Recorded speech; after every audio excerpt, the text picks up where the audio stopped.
আপনি কি জানেন ২০২৫ সালের আগস্ট থেকে যুক্তরাষ্ট্র বাংলাদেশের পণ্যের উপর ৩৫% ট্যারিফ আরোপ করেছে? এই সিদ্ধান্ত বাংলাদেশের অর্থনীতি, বিশেষ করে রপ্তানি খাতে কী ধরনের প্রভাব ফেলতে পারে, এই নিয়েই আজকের তথ্যভিত্তিক ভিডিও। কি ঘটেছে? ২০২৫ সালের ১ আগস্ট থেকে যুক্তরাষ্ট্র বাংলাদেশের সকল পণ্যের উপর ৩৫% ট্যারিফ আরোপ করেছে। এই সিদ্ধান্ত এসেছে প্রেসিডেন্ট ডোনাল্ড ট্রাম্পের সরাসরি ঘোষণার মাধ্যমে, যেখানে তিনি বিশ্বের ১৪টি দেশের ওপর নতুন ট্যারিফ আরোপের কথা জানান। এর আগে ৩ মাস আগে যুক্তরাষ্ট্র ৩৭% ট্যারিফের প্রস্তাব দিয়েছিল। পরে আলোচনার মাধ্যমে তা কমিয়ে ৩৫% করা হয়। কেন এই ট্যারিফ? যুক্তরাষ্ট্রের দাবি, বাংলাদেশের সাথে তাদের বাণিজ্য ঘাটতি অনেক বেশি। অর্থাৎ বাংলাদেশ যুক্তরাষ্ট্রে বেশি পণ্য রপ্তানি করে, কিন্তু আমদানি করে কম। যুক্তরাষ্ট্র মনে করে বাংলাদেশের আমদানি নীতিতে নানা বাধা ও উচ্চ ট্যারিফ রয়েছে, যা মার্কিন পণ্যের বাজারে প্রবেশে বাধা সৃষ্টি করে।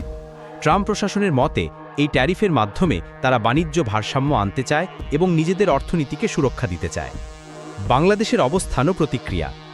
বাংলাদেশের প্রধান উপদেষ্টা মোহাম্মদ ইউনূস যুক্তরাষ্ট্রের প্রেসিডেন্টকে চিঠি দিয়ে সময় চেয়েছিলেন এবং আলোচনার আহ্বান জানান। যুক্তরাষ্ট্র কিছু দেশ যেমন ভিয়েতনামের সাথে বিশেষ বাণিজ্য চুক্তি করেছে, যেখানে ট্যারিফ মাত্র ২০% নির্ধারণ করা হয়েছে, কিন্তু বাংলাদেশ এখনও এমন কোনো চুক্তি করতে পারেনি। বাংলাদেশের পক্ষ থেকে আমদানি বাড়ানোর প্রস্তাব দেওয়া হয়েছে, যাতে বাণিজ্য ঘাটতি কিছুটা কমানো যায়।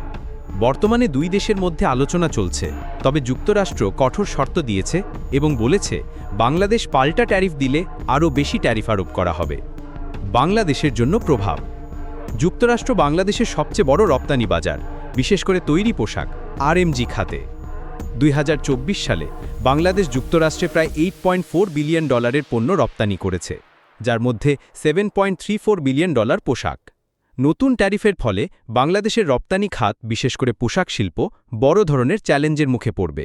মার্কিন ক্রেতারা এখন অন্য দেশ যেমন ভারত, ভিয়েতনাম, মেক্সিকো থেকে পণ্য সংগ্রহে আগ্রহী হয়ে উঠতে পারে।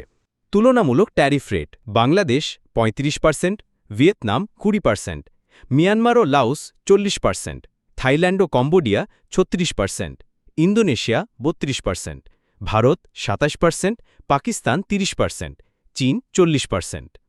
ভবিষ্যৎ কি?